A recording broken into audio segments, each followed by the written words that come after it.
darkness and come out the other side.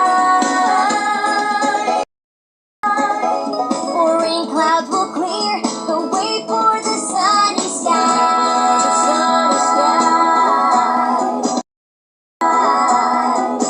I've been afraid and stayed through the longest night. But morning still comes and with it it brings the light.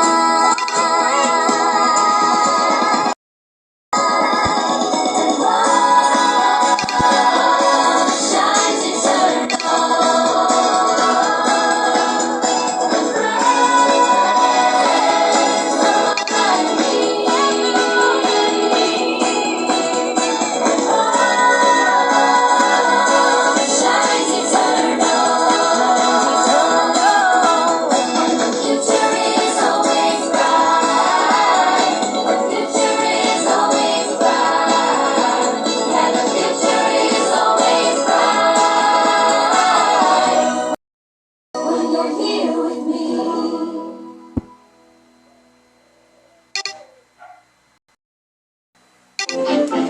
When Thomas hopped along his branch line, he always looked forward to something special. The sight of the river. As he rumbled over the bridge, he would see people fishing.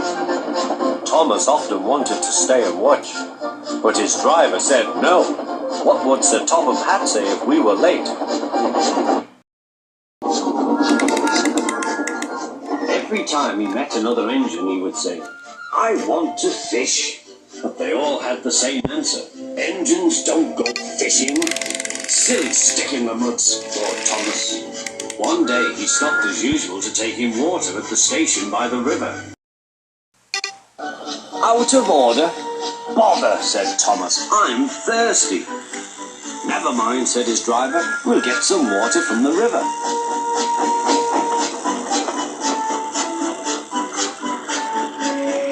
They found a bucket and some rope and went to the bridge.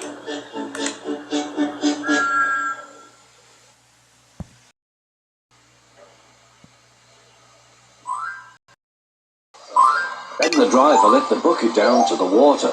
The bucket was old and had 5 holes, so they had to fill it, pull it up and empty it into Thomas's tank as quickly as they could, several times over.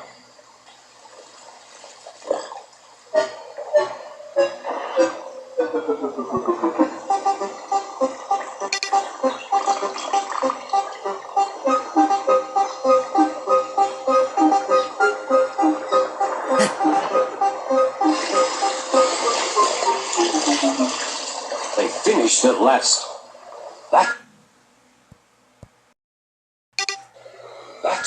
That's good, puffed Thomas, and Annie and Clarabelle ran happily behind.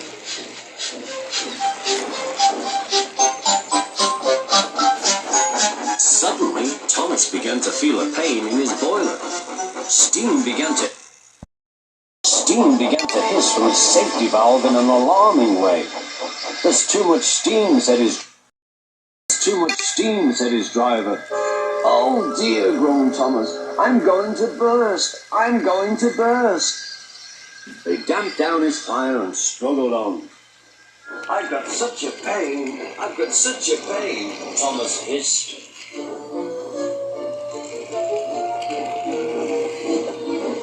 They stopped just outside the last station, uncoupled Annie and Clarabelle, and ran Thomas, who was still hissing fit to burst, on a siding right out of the way.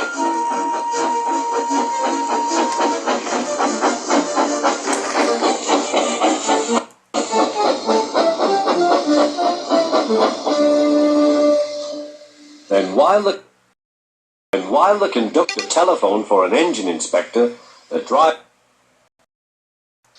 driver found notices in large letters, which he hung on Thomas in front and behind. "Danger, keep away."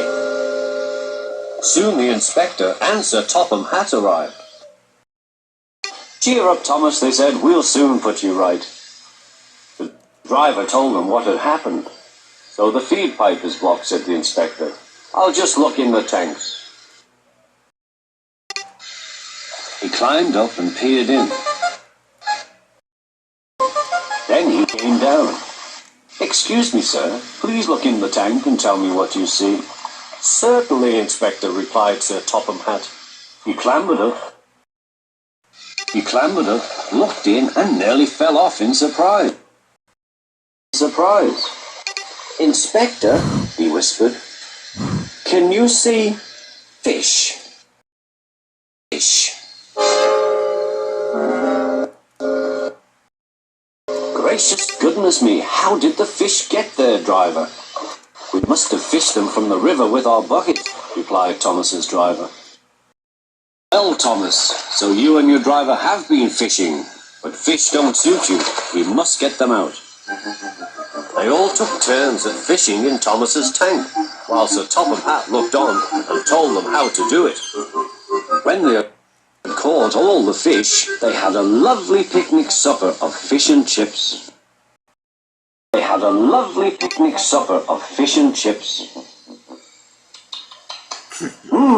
That good, said Sir Topham Hatt.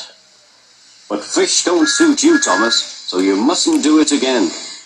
"No, sir, I won't," said Thomas sadly. "Engines don't go fishing. It's too uncomfortable."